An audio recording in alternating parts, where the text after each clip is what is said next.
Hey YouTube, it is your girl Shelly Speaks. I wanted to give you all, I wanted to make a video about what is going on with me and what is going on with my voice. So, I don't know if I sound any different in these videos. To me, I do. And it's been going on now for a few months. I don't know if you've noticed. But I finally figured out what's going on. And I'm a little nervous about it. So, my tonsils have been jacked up for years. So I went to the ear, nose, and throat specialist. I think they're called like an endocrinologist or something like that. And I went a few years ago, and it was an older gentleman, but he ended up selling the practice. But he was like, yeah, your tonsils are swollen. He was like, I mean, I can remove them, but it's going to be like a really long recovery because you're an adult and all that. He was like, I'd rather just give you antibiotics to take away the infection and the swelling, and you'll be fine. So he did that. Fast forward the past couple of months, I have moments where like I can barely talk. My voice gets really, really hoarse, raspy, dry. I'm coughing, all that type of stuff. So I went because I'm thinking, okay, my tonsils must be just really, really swollen and it's not going away. So let me go back to the ear, nose, and throat doctor. Call out there and make an appointment. And it's a lady doctor now. I did understand. They told me that, you know, it changed hands and everything. But she looks at my tonsils. She was like, your tonsils look fine. She was like, and so she started doing all this. And so she's like, you're right. Thyroid's swollen. Huh? Now, here's the funny thing. Because I am a heavy-set female, my thyroid has been tested pretty much on a regular basis. And they always tell me that there's nothing wrong with my thyroid levels as far as blood work. So, and even after she felt my thyroid and felt like it was swollen, she sent me over to the lab and they did blood work. It came back perfectly fine. But then she also had me go to the imaging center where they did a CAT scan of my sinuses and they did a sonogram of my thyroid. And when they did the sonogram, I kept noticing that the lady just kept like focusing over here, which is the right side, and so she just kept focusing on the right side. And but of course that was the side that she felt the swelling in. And so she's like, well, have you ever had to wear like a scarf or something because your neck was swollen? And I'm like, no, I mean, it looks normal to me. I mean, I guess if you look at it now, you can kind of see it's a little bigger over here, but it's funny, I never noticed that until she said anything. So I finally called them today because they still hadn't called me back with my results, and this was like a couple weeks ago. So I guess I don't know if she just didn't have time to look at it or what, but anyway, they looked at it and they saw a nodule. And so I have to go in on the 15th to a specialist to have it biopsied. I literally thought I was going in there for tonsils to be removed, and this has turned into something way more serious and way scarier. If you don't watch my videos, then you don't know, but I sing. Having any type of operation on your throat can like literally take away your voice. And I know that sounds like really, really vain. I know that sounds vain, but I am very nervous about that. And then of course the first video that I clicked on YouTube about thyroid nodules was this white lady. And the first thing she said was, oh, she was talking about her biopsy, and I think she said they had to poke her like 6 times before they could get the tissue to do the biopsy. And then of course, watch the next video. Hers came out to have cancer in it, so they had to take out her thyroid, and then I kept watching her videos. This is really freaking me out, and I'm trying not to. So steady watching the videos, and she went from, okay, my thyroid is swollen, and okay, they're doing a biopsy, to, oh crap, the biopsy came back as cancer, to, okay, they took out the thyroid and she could barely talk, and she was like 6 months in and her voice was still jacked up. And she wasn't even a singer, so I don't know. I don't know. But I know, I mean, naturally your health comes first. So if they have to remove it, they have to remove it. And I just have to pray to God that my voice does not leave with them taking it out. But yeah, I am rather nervous. My sister had her thyroid removed years ago, but my sister don't sing.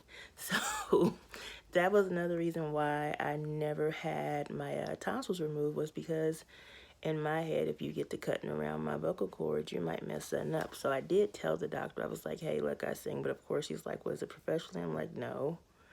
So maybe in her head, okay, if she's not a professional singer, I mean, I'm going to try to be careful, but I'm not going to be like, I don't know. I don't know. But yeah, and then of course, after they do the biopsy, I have to wait another week for the results to come back in. So then I go in on the 24th to find out, okay, what exactly are these results going to tell me. So I am nervous, to say the least. And this has been like a really, really long process. And it was not what I was expecting to go to the doctor and find out at all. So, yeah. So if you wonder why I don't do a lot of videos here lately, because if you really kind of like start looking, my videos have cut out a lot. And that's been part of the reason. Like even right now, I sound kind of raspy. But I just half the time, like, and if I talk for a long period of time, then my voice gets really bad and I get to coughing. Like I was literally using, I think I left it in the car, but I put it in the car because you have to talk to people at work. And I didn't know if my voice was gonna cut out, but I've been using that chloroseptic spray.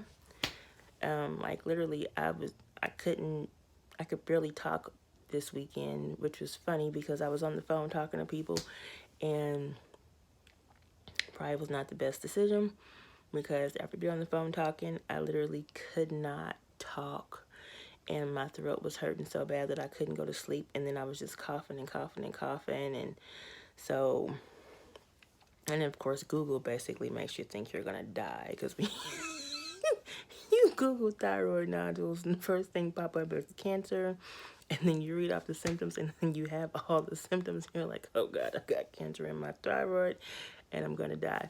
I don't think I'm gonna die, but I just don't want to lose my voice, even though it's kind of like I can still sing just fine, but it's raspy.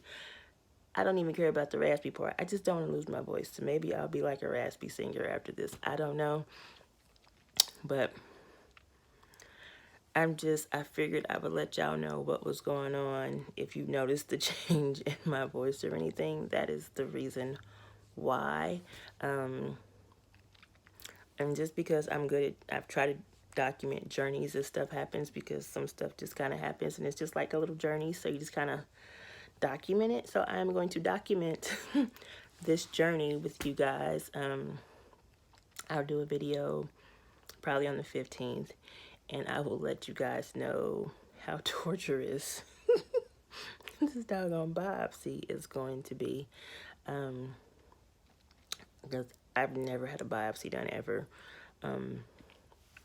So, like, I don't know how this is going to go. But from the video that lady was talking about, she said they put, like, a lot of cane or something on your throat or on this area. And so she said that it was hot. And then, so then, like, they put something else on there that's cold. And, yeah, the way she explained the experience, it sounded kind of torturous. So if you look on YouTube and you type in thyroid nodules or something like that, you'll see this white lady she's maybe like the first 2 or 3 videos, and she was like sitting in the living room. And then if you click on there, because that video has a lot of views now, if you keep going through her channel and you keep going up, she even did a video like a month or so ago, but she's been kind of like randomly doing updates from what happened and all that, and her scar. And then, you know, we black. I hope I don't have, I said we, like everybody watching me is black. Y'all might not all be black, but I'm black. I don't know if I'm a keloid. My mama keloids. I don't know if I'm a keloid. I feel like that. I've had an operation before. I didn't keloid, but you don't know that's just like a whole lot to think about. So I don't know. But obviously, whatever is medically needed is what's going to happen. But this video is getting a little lengthy, so I'm going to go ahead and get off of here. But I will give you guys an update after I go in for the biopsy. And then I'll do another update after the 24th. I pray it's benign, but I'm not going to lie. I don't feel like it's benign. And I know that might sound bad, but the fact that it's been bothering me, and it was literally bothering me enough to go to the doctor. Most people don't realize what's wrong with them because they feel fine. It's usually blood work that triggers all this stuff. But for me, I could feel it, and I knew something was off. So for me, I feel like that might not be the best sign. So I don't know. But yeah, anyway, I will get back to you guys on the 15th about this. You guys have a good one.